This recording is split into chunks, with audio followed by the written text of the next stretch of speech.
time of year have any bearing on severe weather? Well, some folks out east found out. What about us? I'll have that story coming up next. The Permian Basin Drug Task Force finds another drug lab. I'm Eddie Wood. I'll have that story coming up. I'm Mike Gibson at Reagan Elementary in Odessa, where they're telling people to leave the pack behind. It's National Smokeout Day, and I'll have complete details coming up next. And Roy Tarpley is in trouble again. Skip will have details in sports. I'm Becky Neighbors. And I'm Mike Barker. These stories plus Jay Gordon's weekend forecast are next.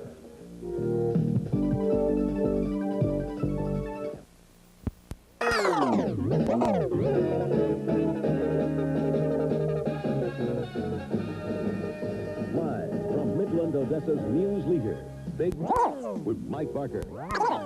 Jay Gordon. For a second day, tornadoes continue to ravage parts of the U.S. The latest incident has left 7 children dead and 17 others injured in Newburgh, New York.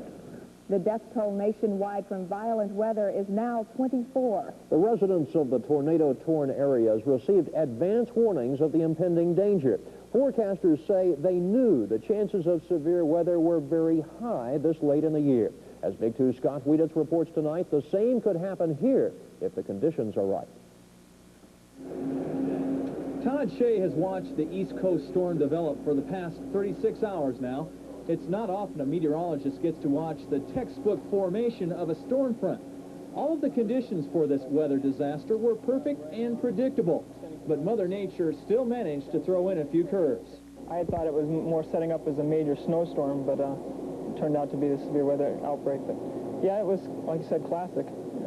Couldn't have missed it, I don't think, and that's why the Severe Storm Center had a high risk out for a large area of the southeastern United States. Statistics show the chances of tornadoes start off relatively small at the beginning of the year, reaching a peak in May and dropping off dramatically as the year runs out.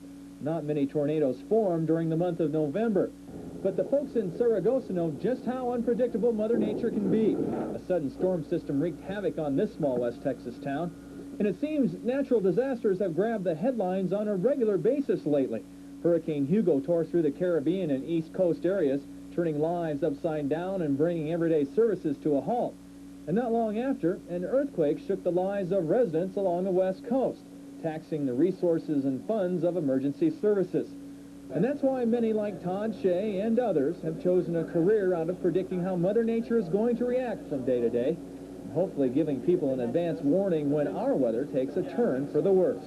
The radar may be indicating there is no severe weather happening and the sun may be shining, but Mother Nature can change all of that tomorrow.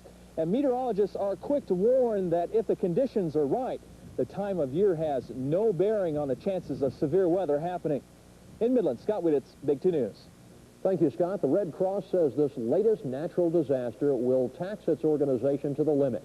So far, Hurricane Hugo and the West Coast earthquake have already cost the relief agency $19 million.